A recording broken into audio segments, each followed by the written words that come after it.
ரொம்ப குளிரெல்லாம் கிடையாது. அப்புறம் மழை துளிகள் லேசா இருந்தது. ஆனா அந்த மழை துளி கொட்டும் போது அதுல வித்தியாசமான குளிர் மறைஞ்சிருந்தது. சென்ட் பெட்ஸ் காலேஜுக்குள்ளர ஸ்டூடெண்ட்ஸ் தன்னுடைய படிப்புல பிஸியா இருக்காங்க. காலேஜுக்கு வெளியில ஒரு அழகான பொண்ணு நின்னுட்டு இருந்தா. அவ விடாம அந்த காலேஜ் பில்டிங்க உத்து பார்த்துட்டு இருந்தா. அவளுடைய கண்கள் யாரையோ தேடிட்டு இருந்தது. அதாவது யாருக்காகவோ காத்துட்டு இருக்கறா போல. அப்பதான் சமர்த், அவன் அந்த காலேஜோட ஸ்டூடெண்ட், அப்புறம் ஒரு பெரிய பிசினஸ் மேனோட பையன், அவனுடைய பைக்ல வெளியே புறப்பட்டு போனான். திடீர்னு அவனுடைய கவனம் மழையில நனைஞ்சிட்டு இருந்த அந்த பொண்ணு மேல பட்டுச்சு. மேடம், குளிர் வேணா கம்மியாக இருக்கலாம், ஆனால் இந்த மழை துளிகள்னால உங்களுக்கு உடம்பு சரியில்லாம போகலாம். இப்படி நனையிறது நல்ல விஷயம் கிடையாது. அந்த பொண்ணு சமர்த்த மர்மமான முறையில பார்த்தா. அவளுடைய உதடுகள்ல ஒரு லேசான சிரிப்பு தெரிஞ்சது. அவளுடைய பார்வை பிரகாசமா இருந்தது. அதுல விருப்பமும் அப்புறம் சொல்லாத ஒரு பயமும் இருந்தது. சமர்த்தோட சுபாவம் ஆரம்பத்துல இருந்தே என்ஜாய் பண்றதுதான். அவளுடைய அந்த பார்வை அவனுடைய எண்ணத்தை மாத்திடுச்சு. அது சரி, உங்களோட பேர் என்ன? நான் இதுக்கு முன்னாடி உங்களை பார்த்துருக்கேன். நீங்கள் எப்பவும் காலேஜ் வாசல்லே நின்றுட்டு இருக்கீங்க, அதுக்கப்புறம் போயிடுறீங்க. என்னுடைய பேரு சியா. நீங்கள் எதுக்காக காலேஜ் வெளியவே நின்றுட்டு இருக்கீங்க? யாருக்காவது வெயிட் பண்ணுறீங்களா? ஆமா, உனக்காக. நான் உனக்காகத்தான் இங்க காத்துக்கிட்டு இருக்கேன். அப்புறம் இன்னைக்கு உன்னுடைய கவனம் என் மேல பட்டுடுச்சு. எப்ப நான் முதல்ல உன்னை பார்த்தேனோ அப்பத்துல இருந்து என் எண்ணத்துலயும் நினைப்புலயும் நீ மட்டும்தான் இருக்க. சமர்த்தோட உதடுகள்ல சிரிப்பு வந்தது. அவன் பைக்கை விட்டு இறங்கினான். அப்படின்னா நீங்கள் என்ன சொல்ல வரீங்க? நீங்கள் என்ன காதலிக்கிறீங்களா? சியா எதுவும் பேசல. அவளுடைய கண்கள், உதடுகள்ல இருந்த அந்த குறும்புத்தனம், அப்புறம் லேசான புன்னகை, அது எல்லாத்தையும் சொல்லிடுச்சு. அது வார்த்தைகள்ல இல்ல. சமர்த் முழுமையா மயங்கிட்டான். அப்படின்னா வந்து உட்காருங்க. மழையில வெளியில சில்லுன்னு வீசுற காத்துக்கு நடுவுல அவன் அவளை ஹோட்டல்ல ஒரு ரூம்க்கு கூட்டிட்டு போனான். அந்த ரூம்குள்ள நுழைஞ்சதும் சியா தன்னுடைய போனை எதிர்க்க வச்சா. அப்புறம் ரெக்கார்டிங்க ஆன் பண்ணிட்டா. நீ என்ன பண்ணிட்டு இருக்க? உன் கூட கழிக்கிற இந்த வண்ணமயமான நொடிகளை என்னோட மொபைல்ல பிடிச்சு வச்சுக்க பாக்குறேன். ஆனா நான் இந்த காலத்து பொண்ணு. நல்ல நொடிகளை நான் எப்பவும் என் மொபைல்ல ரெக்கார்ட் பண்ணி வச்சுப்பேன். சமர்த் சியாவோட சிரிப்பு அப்புறம் சைகையோட வலையில முழுமையா சிக்கிக்கிட்டான். சியாவோட போன் ரெக்கார்டிங் மோட்ல இருந்தது. கொஞ்ச நேரத்துக்கு அப்புறம் அந்த அறையில சூடான மூச்சு காத்து மட்டுமே சுழந்துட்டு இருந்தது. இன்னொரு பக்கம் போன்ல டைமர் விடாம ஓடிக்கிட்டே இருந்தது. 19 நிமிஷம் முடிஞ்சது. போன் ஆஃப் ஆயிடுச்சு. சியா படுக்கைய விட்டு எழுந்தா. அவ தன்னுடைய ட்ரெஸ்ஸை சரி பண்ணா. அப்புறம் வெளியே போனா. நான் இதுக்கு முன்னாடி நிறைய பொண்ணுங்களை பார்த்துருக்கேன், ஆனால் உன்ன மாதிரி யாருமே கிடையாது. நாம் அடுத்த தடவை எப்போ பார்க்கலாம்? சியா சிரிச்சுக்கிட்டே தன்னோட போனை எடுத்தா. அவளுடைய அந்த சிரிப்பு முன்ன விட இப்ப ரொம்பவே விசித்திரமா இருந்தது. அநேகமா இப்படி ஒரு வாய்ப்பு மறுபடியும் உன்னோட வாழ்க்கையில வரவே வராது. இப்படி சொல்லிட்டு அவ அந்த ரூமை விட்டு வெளியில போயிட்டா. ரொம்ப நேரம் வரைக்கும் அவன் அங்கேயே உட்கார்ந்து இருந்தான். அதுக்கப்புறம் அவன் ட்ரெஸ்ஸை சரி பண்ணான். அப்புறம் அங்கேருந்து கிளம்பிட்டான். 2 நாள் போயிடுச்சு. 3வது இரவு சமர்த் தன்னோட அறையில ஆழ்ந்த நித்திரையில தூங்கிக்கிட்டு இருந்தான். அப்பதான் அவனுடைய காதுகள்ல ஒரு பெண்ணோட முனங்கல் சத்தம் எதிரொலிச்சது. அந்த குரல் ஒரே சிலிர்த்தது. அது ஒரு மனுஷி கிடையாது, ஏதோ ஒரு நிழலை போல. சமர்த், எழுந்துரு, நீ போக வேண்டிய நேரம் வந்துடுச்சு. சமர்த் அப்பதான் திடுக்கிட்டு முழிச்சு பார்த்தான். எதிர்க்க இருந்த காட்சியை பார்த்ததும் அவனுடைய கண்கள் எல்லாம் அப்படியே உறைஞ்சு போச்சு. அவனுடைய கதறல் சத்தம் பங்களா முழுக்க எதிரொலிச்சது. மறுநாள் சமர்த்தோட டெட் பாடி அவனுடைய வீட்டில் இருந்தது. முகம் நீல நிறத்துல மாறி இருந்தது. கண்ணெல்லாம் திறந்திருந்தது. ஏதோ சாகிறதுக்கு முன்னாடி அவன் அப்படி ஒரு விஷயத்த பார்த்துருக்கான். அதை அவனோட மூளையால சகிச்சிக்கவே முடியல. அப்புறம் அந்த அறையில எங்க அவனோட கடைசி மூச்சை விட்டானோ அங்க ஒரு சில்லுங்கிற அமைதி இப்போவும் 19 நிமிஷத்தை எண்ணிட்டு இருந்தது. சமர்த்தோட இந்த கொடூரமான மரண செய்தி மொத்த நகரமும் பீதி அடைஞ்சது. அவன் செத்த அடுத்த நாளே ஒரு 19 நிமிஷ வீடியோ நகரம் முழுக்க தீய போல பரவுச்சு. ஒவ்வொருத்தரோட ஃபோன்லேயும் சோஷியல் மீடியாவிலையும் அந்த வீடியோ பற்றின பேச்சு தான் நடந்துட்டு இருந்தது. விவான் தன்னுடைய அறையில் உட்காந்துக்கிட்டு ஃபோனில் அதே வைரல் வீடியோவை பார்த்துக்கிட்டு இருந்தான். அவனுடைய முகம் உணர்ச்சி அற்றதா இருந்தது. திடீர்னு அவன் அந்த வீடியோவை ஆஃப் பண்ணிட்டான். போனை தன்னோட பாக்கெட்ல போட்டான். அப்புறம் எதையும் யோசிக்காம தன்னோட காரை எடுத்துக்கிட்டு காலேஜை நோக்கி போனான். காலேஜுக்குள்ள ஒரு விசித்திரமான அமைதி இருந்தது. சமர்த் இறந்து போய் 3 நாட்கள் கடந்துடுச்சு. என்னாச்சுடா? சமர் இறந்து போய் இன்னும் 3 நாள் கூட ஆகல, நீ காலேஜுக்கு வந்துட்ட? அவன் நம்மளோட நல்ல ஃப்ரெண்டுடா. கொஞ்சமாவது வருத்தமா இருக்கணும்டா. வருத்தமா? நீ அந்த வைரல் வீடியோவை பார்க்கலையா? பார்த்தேன்டா. நான் மட்டும் கிடையாது, நம்ம மொத்த சிட்டியும் பார்த்துச்சு. இப்போ எனக்கு அந்த சமர்த்தை ஃப்ரெண்டுன்னு சொல்லிக்கிறதுக்கு கூட வெக்கமாக இருக்குடா. அவனால் மற்றவங்களாம் நம்மளை பற்றி என்ன யோசிப்பாங்கன்னு தெரியல. நீ என்னவோ பெரிய உத்தம மாதிரி பேசிக்கிட்டு இருக்க. போதும் போதும், ரொம்ப ஆழத்துக்கெலாம் போகாத. எனக்கு என்ன விஷயம் புரிய மாட்டேங்குதுன்னா, அவனுக்கு அந்த வீடியோவை எடுக்க வேண்டிய அவசியம் என்ன வந்துச்சு? ஒருவேளை அந்த வீடியோவை அந்த பொண்ணு எடுத்திருந்தான்னா? சரிடா, ஆனால் சமர்த்து அதுக்கு முடியாதுன்னு சொல்லியிருக்கலாம்ல. சரி, ஏதோ நடக்க வேண்டியது நடந்துருச்சு. இப்போ அந்த வீடியோவும் வைரல் ஆயிடுச்சு. அப்புறம் அந்த பொண்ணு யாருன்னு எதுவும் தெரியவும் மாட்டேங்குது. நான் என்ன கேள்விப்பட்டேன்னா, சமர்த்தோட அப்பா அவமானத்தால் வெளியே வர்றதே கிடையாதாண்டா. இப்படி சொல்லிட்டு அவனுடைய ஃப்ரெண்ட் அங்கிருந்து போயிட்டான். கொஞ்ச நேரத்துக்கு அப்புறம் விவான் காலேஜை விட்டு வெளியே வந்தான். அப்பதான் அவனுடைய பார்வை எதிர்க்கு நின்றுட்டு இருந்த ஒரு பொண்ணு மேல பட்டுச்சு. விவான் அதிர்ந்து போனான். ஓ மை காட், இந்த பொண்ணோட முகம் அந்த பொண்ணு மாதிரியே இருக்கே. சமர்த்தும் அந்த பொண்ணு இருக்கிற மாதிரியான 19 நிமிஷம் வீடியோ தானே வைரல் ஆச்சு. அந்த பொண்ணு விவான ஈர்க்கப்படுற பார்வையில பார்த்தா. அவளுடைய கண்கள்ல காமம் தெரிஞ்சது. நீ அந்த பொண்ணு தானே? உன் வீடியோ தானே எல்லா இடத்துலையும் வைரலாக இருக்கு. ஆனால் நீ என்னடானா இங்கே ஃப்ரீயாக சுற்றிக்கிட்டு இருக்க? அந்த வீடியோவை நான் கூட பார்த்தேன். ஆனா அதுல இருக்கிற அந்த பொண்ணு நான் கிடையாது. ஆனா அந்த முகம் கொஞ்சம் என்ன மாதிரி தெரியதான் செய்யுது. அப்படின்னா நீ யாரு? அந்த பொண்ணு ஒரு மோக பார்வையோட அங்க விவானை பார்த்தா. என்னுடைய பேரு சோனியா. அப்புறம் உன்னை பார்க்கறதுக்காகத்தான் நான் இங்க வந்தேன். என்னையா? ஆனா ஏன்? கேள்விப்பட்டேன், அழகான பெண்கள் உன்னுடைய பலவீனமாமே. அதே போலதான் ஹேண்ட்ஸமான பசங்களுக்கு நான் அடிமை. விவானோட உதடுகள்ல சிரிப்பு தெரிஞ்சது.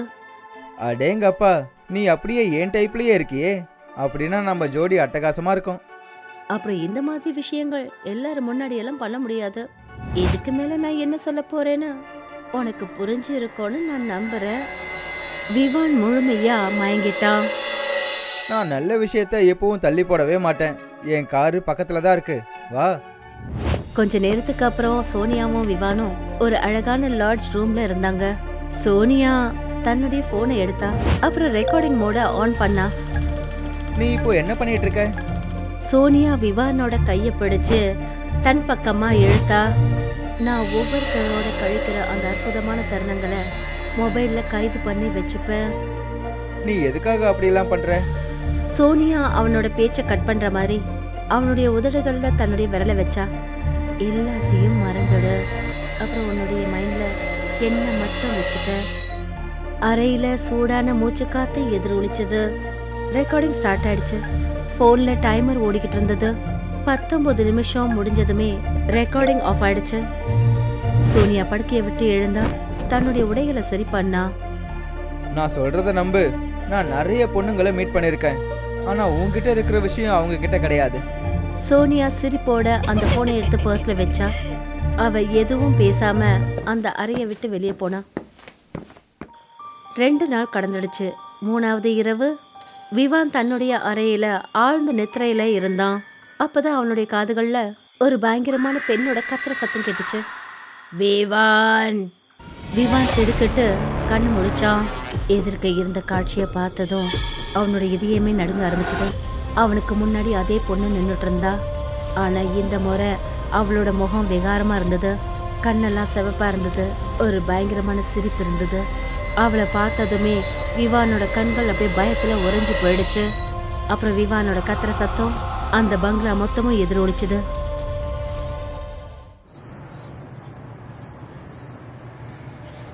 மறுநாள் காலையில விவானோட டெட் பாடியும் சமர்த்தோடது போலவே கிடைச்சது.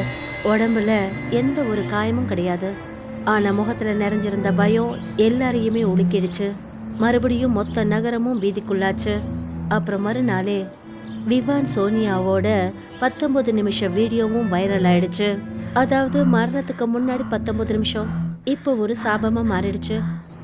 விவானோட மரண விஷயம் இன்ஸ்பெக்டர் யக்யவீர் கையில போய் கிடைச்சது. யக்யவீர் ஒரு ரொம்ப நல்ல ஒரு ஆஃபீஸர். அவர் எப்பவுமே சத்தியத்தை மட்டுமே நம்பக்கூடியவர், யூகிக்கிறத நம்புறது கிடையாது. அவர் தன்னுடைய டேபிள்ல உட்கார்ந்துருந்தாரு. எதிர்க்க விவான் அப்புறம் சமர்த்தோட ஃபைல் ஓப்பன்ல இருந்தது. டேபிள்ல இருந்த ஃபோன் ஓடிக்கிட்டு இருந்தது. அதுல அதே 19 நிமிஷம் வீடியோ மறுபடியும் ப்ளே ஆயிட்டு இருந்தது. அந்த அறையில ஒரு விசித்திரமான அமைதி இருந்தது. ஏதோ சுவர்கள் கூட ஏதோ மறைக்கிற மாதிரி. சார், நீங்க ஏதோ ஆழ்ந்த யோசனையில இருக்கீங்கன்னு எனக்கு தோணுது. உனக்கு ரொம்ப நல்லா தெரியும், நான் எப்போவுமே உண்மையை மட்டும்தான் நம்புவேன். எனக்கு என்ன தோணுதுன்னா, அதாவது விவானோட கொலை ஒரு கொலை கிடையாது. எனக்கு இன்னொன்று என்ன தோணுதுன்னா, இன்னும் நிறைய கொலைகள் நடக்க போகுது. கான்ஸ்டபிள் இதை கேட்டதும் அதிர்ச்சியானாரு. சார், நீங்க எப்படி சார் இந்த விஷயத்தை இவ்வளோ உறுதியா சொல்றீங்க?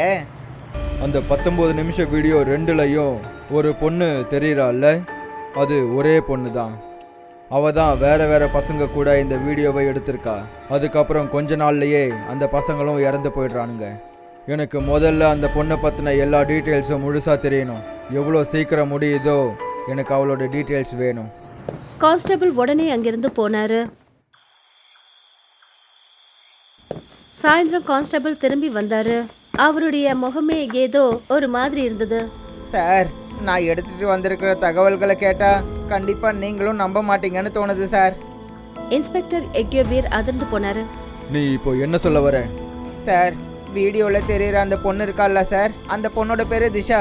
அப்புறம் அவ செத்து போய் 5 வருஷத்துக்கு மேலே ஆகுது சார். இதை கேட்டதும் இன்ஸ்பெக்டர் யக்யவீர் அதிர்ந்து போனாரு.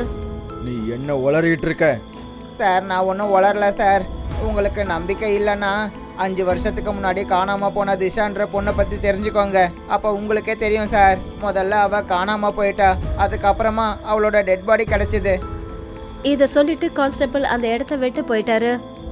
இன்ஸ்பெக்டர் யக்யவீர் தன்னுடைய லேப்டாப்பை திறந்தாரு. அப்புறம் கூகுளில் சர்ச் பண்ண ஆரம்பிச்சாரு. சில நொடிகள்ல ஸ்க்ரீன்ல திஷாவோட படம் தெரிஞ்சது. இன்ஸ்பெக்டர் யக்யவீர் அதை பார்த்தாரு. இது அதே பொண்ணு தான். இவ தான் அந்த 19 நிமிஷம் வீடியோவில் இருந்தவ. ஆனால் இந்த ரகசியம் என்னவா இருக்கும்? அப்பதான் கான்ஸ்டபிள் மறுபடியும் உள்ள வந்தாரு. சார், நான் இன்னொரு தகவல் எடுத்துட்டு வந்திருக்கேன் சார். இப்போ என்ன தகவல் கிடைச்சது? சார், நான் காலேஜில் போய் விசாரித்தேன். விவானுக்கும் சமர்த்துக்கும் இன்னொரு ஃப்ரெண்டு இருக்கான், குணால். அவன் இன்னும் உயிரோட இருக்கான். எனக்கு என்ன தோணுதுன்னா, நீங்கள் உடனே போய் அவனை விசாரிச்சாகணும் சார். இதை சொல்லிட்டு கான்ஸ்டபிள் அங்கிருந்து வெளியே போனாரு. இன்ஸ்பெக்டர் யக்யவீர் ஆழ்ந்த யோசனையில இருந்தாரு. அவர் தன்னுடைய வாட்சை பார்த்தாரு. ராத்திரி சரியா 10 மணி ஆயிடுச்சு. என்னால் காலையில் வரைக்கும் வெயிட் பண்ண முடியாது. நான் இப்போவே போய் அந்த குணால் கிட்ட விசாரிச்சாகணும். அந்த அறையில இருந்த லைட் ஃபிளிக்கரிங் ஆச்சு. ஏதோ இருள் கூட இந்த முடிவுக்கு உடன்பட்டது போல இருந்தது. இப்படி சொல்லிட்டு இன்ஸ்பெக்டர் யக்யவீர் கேபினை விட்டு வெளியே வந்தாரு. வெளியில சில்லுன்னு காத்தோட லேசான மழையும் பெய்ய ஆரம்பிச்சது. நான் இப்போ குணாலோட வீட்டுக்கு போகிறேன். உடனே போய் அவனை விசாரிச்சாகணும். ஆனால் சார், வெளியே மழை வருது, குளிரும் ரொம்ப அதிகமாக இருக்குது. எனக்கு என்ன தோணுதுன்னா, நீங்கள் இன்னைக்கு விட்டுட்டு நாளைக்கு போய் விசாரிங்களேன். நீங்கள் டயர்டாக இருக்கீங்க சார். இல்லை, நான் இன்னைக்கே இப்போவே போய் அவனை விசாரிச்சே ஆகணும். இப்படி சொல்லிட்டு இன்ஸ்பெக்டர் யக்யவீர் தன்னோட ஜீப்ல போய் உட்கார்ந்தாரு. அப்புறம் குணாலோட வீட்டை நோக்கி போக ஆரம்பிச்சாரு. ஜீப் கொஞ்சம் தூரம் தான் போயிருக்கும். எதிர்க்க ஒரு பெரிய டிராஃபிக் இருந்தது. இன்னைக்கு தான் இந்த டிராஃபிக்கும் வரணுமா? மழை துளிகள் கண்ணாடி மேல விழுந்துட்டு இருந்தது. அப்புறம் ஒவ்வொரு செகண்ட் லேட் ஆகுறது ஏதோ நடக்கக்கூடாத ஒரு விஷயத்த குறிச்சது. இங்க குணால் தன்னுடைய பங்களால தனியா இருந்தான். அப்பதான் டோர் பெல் அடிச்சது. குணால் கடிகாரத்தை பார்த்தான். மாம் டேடும் இப்போ வீட்டில் இல்லையே. இந்த நைட்டில் யார் வந்திருப்பாங்க? அவன் போய் கதவை திறந்தான். எதிர்க்க மழையில நனைஞ்சபடி அதே பொண்ணு நின்றுட்டு இருந்தா. அவளை பார்த்ததுமே குணாலோட உடம்புல மின்சாரம் பாய ஆரம்பிச்சது. ஆனா அந்த மின்சாரம் பயத்தினால இல்லை. சொல்லுங்க, யாரை பார்க்கணும்? என்னோட ஸ்கூட்டி ரிப்பேர் ஆயிடுச்சுங்க. ட்ரெஸ் எல்லாம் ஈரமாயிடுச்சு. ஒரே குளிராக வேற இருக்கு. இந்த மழை நிற்கிற வரைக்கும் நான் கொஞ்ச நேரம் இங்கே இருக்கலாமா? காமத்தினால குருடான குணால் உன்னை மறந்துட்டான். எதிர்க்க நிற்கிறது அதே பொண்ணு தான். அவளோட அந்த வீடியோனால இந்த சிட்டியே பீதியில் இருக்குன்னு. ஆ ஆ உள்ள வாங்க. பொண்ணு வீட்டுக்குள்ள வந்தா. அந்த வீடு முழுக்க சுத்தி பார்க்க ஆரம்பிச்சா. உங்களோட ட்ரெஸ்ஸு முழுசா நனைஞ்சிடுச்சு. நீங்க சேஞ்ச் பண்ணிக்கோங்களேன். என்கிட்ட ட்ரெஸ் இருக்கு. நீங்க ரூம்குள்ள போங்க. நான் உங்களோட ஈரமான ட்ரெஸ்ஸை ஹீட்டர்ல ட்ரை பண்ணி எடுத்துட்டு வரேன். அந்த பொண்ணு ஒரு விசித்திரமான சிரிப்போட அவனை நோக்கி பார்த்தா. அது என்னுடைய பேரு திஷா. வாங்க, நான் உங்களுக்கு ரூமை காட்டுறேன். குணால் திஷாவை ரூமுக்கு கூட்டிட்டு போனான். முன்னாடி அலமாரி இருக்குல்ல, அதில் ட்ரெஸ்ஸஸ்லாம் இருக்கு. நீங்க சேஞ்ச் பண்ணிக்கோங்க. அவன் வெளியே போக ஆரம்பிச்சான். நீங்க எதுக்காக வெளியில போறீங்க? அப்படி உங்களுக்கு ஆட்சேபனை இல்லைன்னா நான் உங்க முன்னாடியே சேஞ்ச் பண்ணலாமா?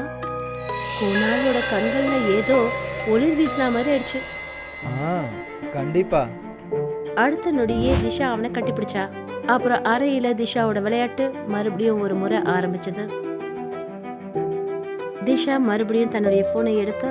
அப்புறம் ரெக்கார்டிங்க ஆன் பண்ணா. நீங்க என்ன பண்றீங்க? அழகான நொடிகளை சிறைப்பிடிக்கிறேன். உனக்கு ஏதாவது ஆட்சேபனை இருக்கா? இல்லையே. அந்த அறையில சூடான மூச்சு காற்று மட்டும்தான் இருந்தது. 19 நிமிஷம் ஆன உடனே ரெக்கார்டிங் ஆஃப் ஆயிடுச்சு. திஷா எழுந்தா தன்னுடைய ட்ரெஸ்ஸை சரி பண்ணா. குணாலும் சிரிச்சுக்கிட்டு இருந்தான். அடுத்த நொடியே அந்த பொண்ணோட முகம் மாற ஆரம்பிச்சது. கண்ணெல்லாம் கருப்பா மாறிச்சு. நீ யாரு? இப்ப அந்த பொண்ணு முழுமையான ஒரு டைனா மாறி இருந்தா. உன்னோட தவறான எண்ணத்தை நிறைவேற்றிக்கிட்டு இருந்தியே, அப்ப நான் யாருன்னு ஏன் கேட்கல? உன்னோட மரணம் உன் கண்ணுக்கு தெரிஞ்சதும் இப்ப கேள்வி கேட்குறியா?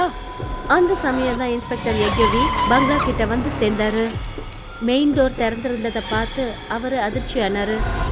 இந்த ராத்திரியில கதவு திறந்திருக்கா? இது எனக்கு சரியா தோணல. கண்டிப்பா ஏதோ ஒரு பிரச்சனை இருக்கு. அவர் அங்கிருந்து உள்ள ஓடினாரு. உள்ள குணால் கத்துற சத்தம் கேட்டுட்டு இருந்தது. இன்ஸ்பெக்டர் அந்த அறைக்குள்ள போனதும் அவருக்கு முன்னாடி குணாலோட டெட் பாடி இருந்தது. அதுவும் ரொம்ப கொடூரமான நிலைமையில. அப்புறம் அவனுக்கு முன்னாடி நின்றுட்டு இருந்தா அதே அந்த பயங்கரமான பொண்ணு. இன்ஸ்பெக்டரோட கையில இருந்து கன் நழுவிடுச்சு. அந்த பொண்ணு முழுமையான பேய் உருவத்துல நின்றுட்டு இருந்தா.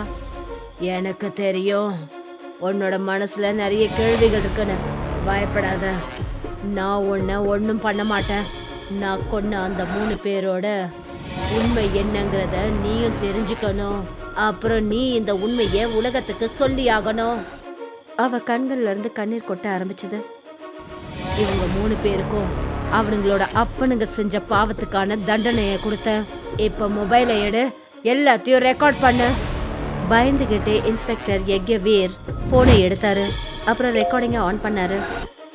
சில வருஷங்களுக்கு முன்னாடி ஒரு காலேஜ் ஃபங்க்ஷன்ல சமர்த், விவான், அப்புறம் குணாலோட அப்பா 3 பெரிய பிஸ்னஸ் மேனோட பார்வை என் மேல பட்டுச்சு. என்னுடைய பேரு திஷா. நான் ஒரு சாதாரண குடும்பத்தை சேர்ந்தவன். அப்புறம் எனக்கு ஒரு வேலை தேவைப்பட்டுச்சு. அவங்க எனக்கு ஜாப் கொடுக்குறேன்னு ஆசை காட்டி அப்புறம் ஆஃபீஸில் அவங்க 3 பேரும் சேர்ந்து என்ன பலாத்காரம் பண்ணாங்க. அப்புறம் வீடியோவை எடுத்தாங்க பிளாக்மெயில் பண்ணுறதுக்காக. அப்புறம் என்ன மறுபடியும் கூப்பிட்டாங்க. பயம் அப்புறம் எனக்கு நடந்த அவமானத்தை நினச்சி நொந்து போய் நான் தற்கொலை பண்ணிக்கிட்டேன். அவளுடைய குரல் ரொம்ப வலியோட இருந்தது. இறந்ததுக்கு அப்புறமா என்னுடைய ஆத்மா சாந்தி அடையல. நான் அந்த 19 நிமிஷத்துலயே மாட்டிக்கிட்டேன். நான் திரும்பி வந்தேன். அப்பாக்களை இல்லை, அவங்க பிள்ளைங்களை பழி வாங்கறதுக்கு. முதல்ல அவங்கள கொன்ன, அதுக்கப்புறம் அவங்க பேரை கெடுத்த. யக்யவீர் முழு உண்மைகளை ரெக்கார்ட் பண்ணாரு. அடுத்த நாளே 3 பிஸ்னஸ் மேன்களும் அரெஸ்ட் செய்யப்பட்டாங்க. அப்புறம் கேஸை க்ளோஸ் பண்ணிட்டாங்க.